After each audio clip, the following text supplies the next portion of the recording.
As someone who loves reality TV part-time, I like reality TV part of the time. I'm always drawn to reality TV competition shows like RuPaul's Drag Race or The Great American Bake Off, or shows that claim to show journeys of self-improvement. But just like the rest of the world, I have noticed a deeply unsettling pattern with TLC in particular. Yes, the Learning Channel, but I fear we're not doing much learning, but instead a lot of exploiting. Particularly with their latest offerings of 1000lb Roomies and versions. TLC has perfected a specific type of reality TV, one that zeroes in on extraordinary, often vulnerable personal struggles. While this can provide visibility, most of the time this definitely crosses the line into exploitation. That's my opinion! Turning real people's pain and extremely vulnerable moments into ratings, into clickbait. And I just wanted to do a video talking about the exploitation, the fetishization, the food addiction, and my own personal thoughts on the show as somebody who just can't help but to indulge in, what is it called? Cow slop? LOLcow? Yeah, LOLcow. That's what this is, unfortunately. 1000lb Roomies follows roommates Jazz and Nisha as they navigate their weight loss journeys, roommate dynamics, and relationships. This show is obviously an iteration of TLC's other shows, the most famous and popular one being 1000lb Sisters with Tammy and Amy Slayton. Then they had 1000lb Best Friends. I never watched that. And now they have 1000lb Roomies. So this is kind of the black version of 1000lb Sisters, but they're not sisters, they're roommates. And they were roommates.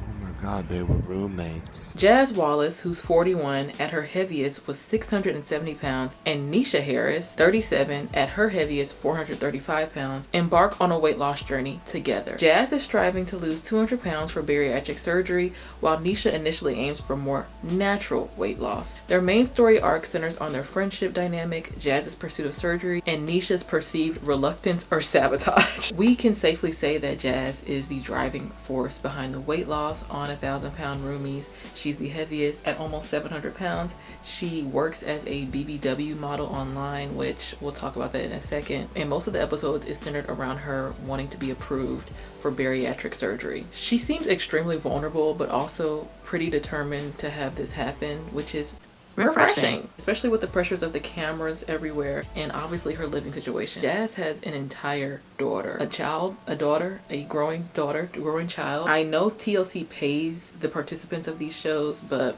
obviously it's nothing compared to like what TLC is ranking in, what the producers are ranking in, but it's none of my business. I think it's very interesting that Jazz is a BBW model. I don't want to speak too much on this because it's like you have to get it how you live, get your money, but also that stuff is such a slippery slope with like feederism and literally wanting someone to get so big, so obese to the point of immobility and eventually to death. But again, I think she just takes pictures for people who are really into extremely large, morbidly obese bodies.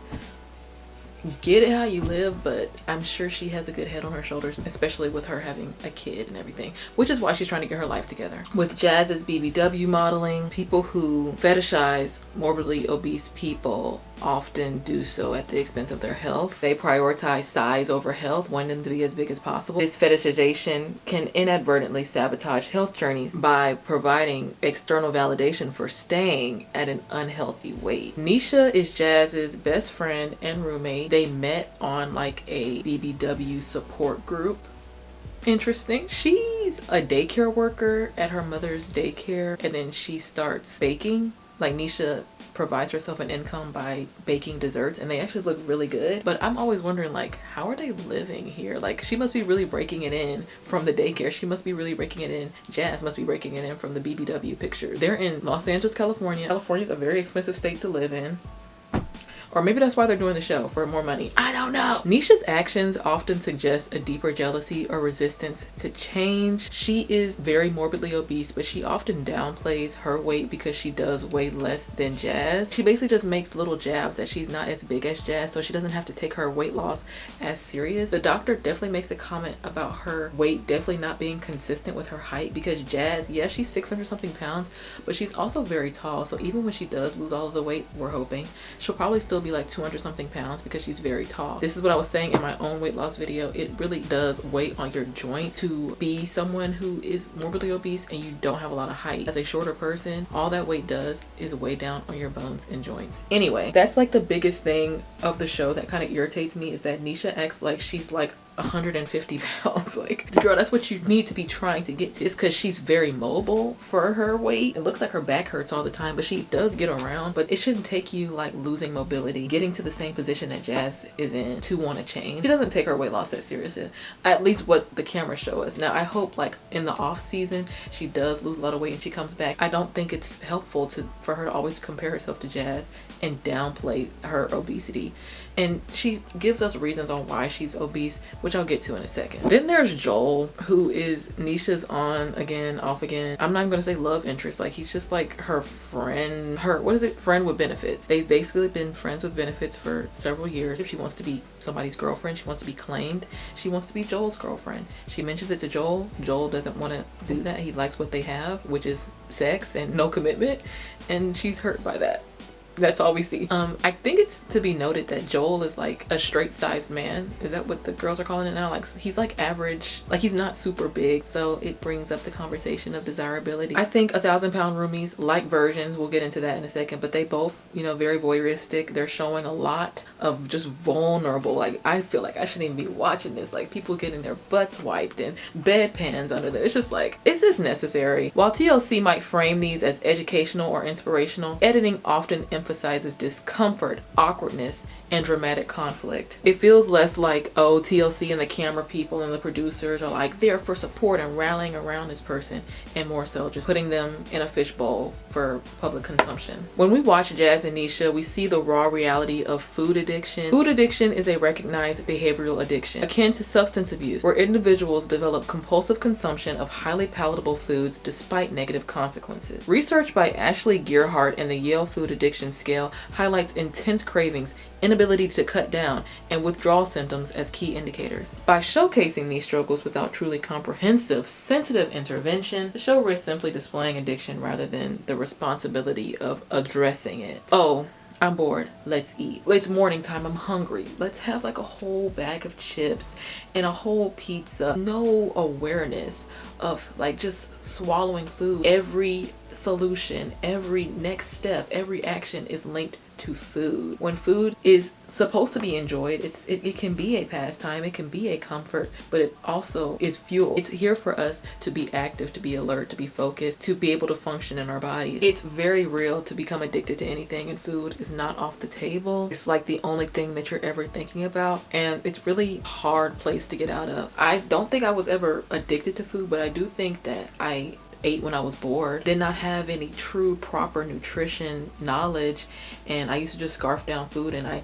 didn't have hunger cues, I didn't have full cues. Definitely something very hard, and I sympathize with, I mean, all of these people on 600 Pound Life and shows like this, they're addicted to food. Very hard to overcome, but it is possible. Back to like the food addiction and how Nisha kind of uses her food addiction to make Jazz's food addiction worse. She'll bring food around Jazz knowing she can't eat it, or she'll make sly comments about sharing a large sandwich when, you know, Jazz is trying to cut down. We can obviously see that this show just showcases the bad behaviors related to food addiction and not trying to educate the audience on the deep-rooted psychological causes of food addiction. They attempt to do this by explaining like, oh, Nisha was in a cult and she didn't get out of it till she was 22, and the pastor was their cult leader, and he very meticulously ran their lives on like what they could wear, when they could eat. She said basically he used to starve them all throughout the day, and then when they finally got home, she would just gorge out on food, and that's how she got to be as big as she is now. Again, thank you for letting us know that. But are we really educating on the physiological and psychological patterns and behaviors of food addiction? You know what I mean? They're just like, oh yeah, she's in a cult, that's why she's big. You know what I mean? What are we learning here? This isn't the learning channel. You know what I mean? Like, what are we learning? What are we being educated on? And you can argue that, again, this goes back to greed. Like, TLC does all these types of shows because they're very cheap to make. They're literally just following around the participants with a camera. Just like an easy lift for them to do that and then wipe their hands clean and not have really any true educational, informative, genuine intention behind it, in my opinion. But that's the world we live in. But yeah, Nisha loves to act like Jazz is in a completely different category of obesity to her. which is strange. Self-denial, delayed action. I'm curious to see how this will look in season 2 when hopefully she watches this back and sees how ridiculous she looks and sounds. Again, the producers could be in her ear telling her to do all this, but I did enjoy the show. I got through it. I see why TLC chose them for this whole new iteration of 1000-pound blank. I'm rooting for Jazz. She did end up getting the surgery, spoiler.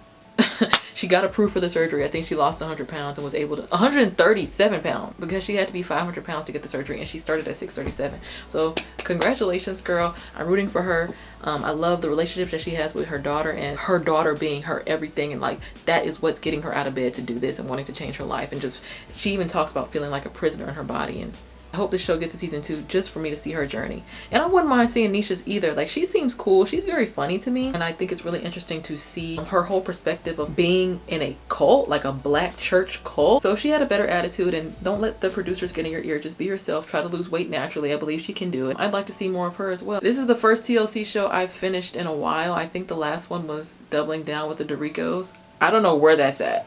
Oh no, they got divorced. Anyway. Okay, next we have virgins. Follow a group of inexperienced virgins on their quest to finally seal the deal. Experience their socially awkward moments and hilarious dating disasters as they attempt to find a relationship that will finally take them all the way. The new series features 4 adults, all over 30, who have never had sex. Can I say that? We meet Sonali, 37, Rasha, 42, Alex, 34, and Deanne, 35. Each comes with their unique reasons for their virginity, from conservative upbringings and physical barriers to social anxieties and failure to launch narratives. Alex is 34 years old. He's the only guy that's a part of this cast, which I don't find shocking because aren't men like naturally extremely I'm just playing, no, but he is the only guy. He lives at home with his parents. They never say what he does exactly. I don't know if I just didn't catch it. He has 2 older sisters, but they're like, Alex is such a great guy. We're so confused why he's a virgin. We really want to launch him into this next era of his life that he should have already did. They say he's like really talkative and he's not socially awkward. That's what the sisters say. He does seem a little socially awkward to me, but he's still, it's kind of like how Summer Walker says she's socially awkward, but she's still able to go up there and perform. But overall, he seems like he has a good gist on like how to communicate, but he might struggle with independent living skills. Deanne is 35 years old, living in Los Angeles, California. She has extremely high standards. I think they're saying her reason of like, she almost did something when she was a teen, but something happened and she hasn't really picked up the ball since because she hasn't found anybody worthy enough or like someone she felt super attracted to enough to want to have sex with them. With them. She just overall seems to dismiss men very quickly. Out of all 4 of them, she's probably one of them that annoys me the most. She wants perfection. Like she wants X. And just like you're not perfect, Deanne, sister, nobody is. Like you're not going to get your dream guy. You can get close to it. You should aim to get, you know, what you want out of a relationship, out of a man, out of sex. But she wants it on paper, like to the bone. A Ken doll, basically. Like she wants somebody extremely attractive. Rasha is probably one of the sadder cases, but she's so sweet. I think she has a YouTube channel. She's 42, lives in Florida, divorced, and has been celibate her entire life, including during her marriage, which ended partly due to her husband's disinterest in intimacy and a green card motive. She, out of all of them, at least explicitly states that she's like into BDSM and exploring, and she watches a lot of porn and kind of gets caught up in the fantasy of it all. And lastly, the second person that, you know, annoys me the most is my sister Sonali. I'm sorry, girl. She's 37 years old. She also lives in LA, and her biggest hiccup is that she comes from a very conservative South Asian background. She has significant fears of intimacy, has never, how do I say this while keeping it PG? I love myself. No, I don't need anybody else. Haley Steinfeld. Yeah, she's never loved herself, should I say that? And she also is the only one that expresses concerns about like a possible physical barrier that's keeping her from, you know, going all the way vaginismus to be specific. So my biggest gripe with the show, and this is where TLC truly makes me uneasy, because this really just feels like, okay, what are we doing this show for? Like, who is this for? Many of the cast members display traits that suggest underlying social anxiety, neurodevelopmental differences, or significant emotional trauma around intimacy. We have to ask ourselves, is it truly ethical to put individuals who may genuinely struggle with social cues, self-advocacy, or processing emotional complex situations on national television? We're not informing, we're not educating. This feels like entertainment. Isn't this labeled entertainment, TLC? All I'm gonna ask is, are they truly providing consent, especially if their unaddressed neurodevelopmental differences or anxieties impact their judgment or understanding of how they're going to be perceived by America? National television audience. When shows parade these struggles without clear professional support or consideration for the participants' long-term well-being, it borders on exploitation. I also don't like how the show frames their quest to lose their virginity is some type of spectacle. Like, it's like a journey, it's a quest. Like, let's follow them on their journey to like pop their cherry. Like, what? I genuinely don't believe that TLC is interested in their actual personal or developmental growth. They're just there on the pursuit of sealing the deal. You know what I mean? Like, it just feels so icky. I'm surprised that this even got greenlit, to be honest. Sonali in particular, I just want to give her a hug, because I really understand where her head is at, because she's in it. She is in her head. She has had relationships. She's said she's gone to different bases and such, but she's never gotten over that threshold, because it might be something physical, but it's mostly mental. I get the religious aspect. I get the cultural aspect. I get growing up and like feeling invisible, hearing from the ripe age of 3 or 4 years old, don't even look at men. Like, I completely understand her, but she has to get out of her head. And I'm glad that at least on this latest episode where she's with the intimacy coordinator or the intimacy surrogate, which I didn't know that was a thing, and she like finally lets him massage her back, and I'm like, okay, look at you, like trying. Because like she said, like, if you don't step into the puddle, you'll never know what it feels like to have a wet foot. I don't know where I was going with that. I was trying to say, like, she made a comment about she'll never know unless she tries. Like, she doesn't want to regret not even trying, or like the what ifs. She doesn't want to think about that. So I'm like, growth. Rasha, I think she's in fantasy land. She cut off one of the guys because he said like, oh, I'll go to this stupid date with you or whatever. And I'm like, okay, stand on your boundaries. You don't like that he said that. You cut him off. I get that. He called the date stupid before it even happened. You know how some men talk. They're like really aggressive when they talk, and some people like it. Most people don't. I feel bad for her about the whole green card marriage and her being taken advantage of. And that was really sad, of like basically saying like he looked at her in disgust, and I hate that that happened to her. But she has to let go of that feeling of rejection, because there's somebody out there who wants exactly what she wants and will do it for her. But she can't be too particular about like wanting this guy that's in corn. Deanne already talked about her. She wants the perfect Ken doll guy. Because girl, you in Los Angeles, California, all them models out there, you haven't found nobody that you want to like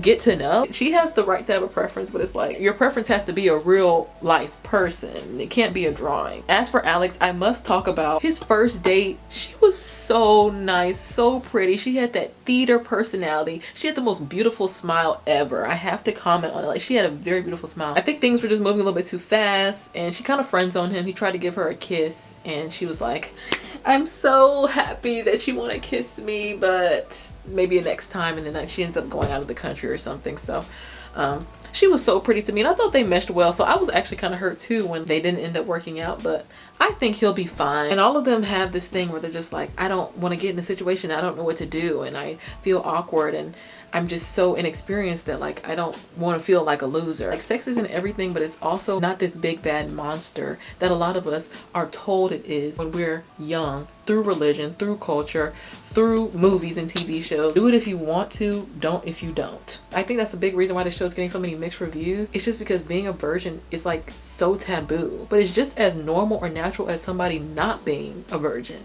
It's like, children are virgins. We don't bash children. Well, children should be, but let me girl. My biggest issue with both of these shows is just the exploitation for profit. These people are airing their most intimate struggles, their biggest vulnerabilities for what's most likely a modest paycheck at best. I feel like they're probably getting paid maybe $1,500 per episode, and that's me being really freaking generous. It stands to test to see if these individuals are going to be able to go through the long-term impact on their lives once the cameras are gone. Having lost over 1,000 pounds, not 1,000 pounds, having lost over 100 pounds myself, I can tell you that a transformation of that magnitude requires immense mental and emotional support. Jazz has support in her family. Her family seems very supportive. Of course, she has it in her roommate Nisha when Nisha feels like being nice. I just hope the added pressures of a TV show don't complicate her journey. I can say the same thing for the virgins. Navigating intimacy and social fears requires professional, compassionate guidance. To me, not a public spectacle. Am I still gonna tune in? Yes, because this show is so bizarre. I can't believe like this even got greenlit. Like, it's just so bizarre. But my heart goes out to these people, and I hope that they're getting something out of this show. They're being exploited, but hopefully they're getting something out of this show beyond money. That is why they're doing it. You know what I mean? True reality TV could genuinely educate on food addiction, provide insight into neurodevelopmental challenges, and foster understanding, rather than just showcasing struggles for ratings. They could do all of these things. They just choose not to. Greed, money, power, blah, blah, blah. I hope that these people are getting true, robust mental health support off camera, and their stories, however they're edited, eventually lead them to true peace, satisfaction, and health. Let me know what y'all's thoughts on Virgins and 1000 Pound Roomies are down below. Have you watched these shows? Do you even engage in TLC flop, clop, slop, whatever they call it? I don't want to call this lolcow, but it's just like, this is wrong. I say that, but then like look at 1000 Pound Sisters and all the work that Tammy has put in. See her journey today. Like, see what she looks like today compared to what she looked like 6 years ago. I think that's when they started all this. It's truly like, I didn't think she could do it. Like, if you watch her from the very beginning and just see her attitude and the way she was moving and the way she was treating herself, it's just like, girl, you're gonna die. So, you know, some people probably really saw her journey and took inspiration from it, and they needed to see that. They needed to see the vulnerabilities. They needed to see the bedpans and the moments that felt like you shouldn't see, for them to have their own wake-up call. But you just have to ask yourself, where is the ethical line, and has it been crossed? Let me know what you guys are watching down below. The Love Island video is coming. Bye! In the words of Nisha, literally, I hate camping. Martin Luther King fought so we didn't have to camp. what? Almost fell. Testing, testing, 1, 2, 3. I can already tell the top of my head is cut off. Can I see? Can I see? Nope. I definitely can't see that. Okay, I can see that. I feel like every time I come on YouTube and I film a video, I don't put any effort into my appearance. But I tried today. I'm putting in effort. I had a little bit of blue eyeshadow. I had to take it off because it made my eyes look so dark. Where's the script? Everyone, we have an announcement to make. Stop bullying!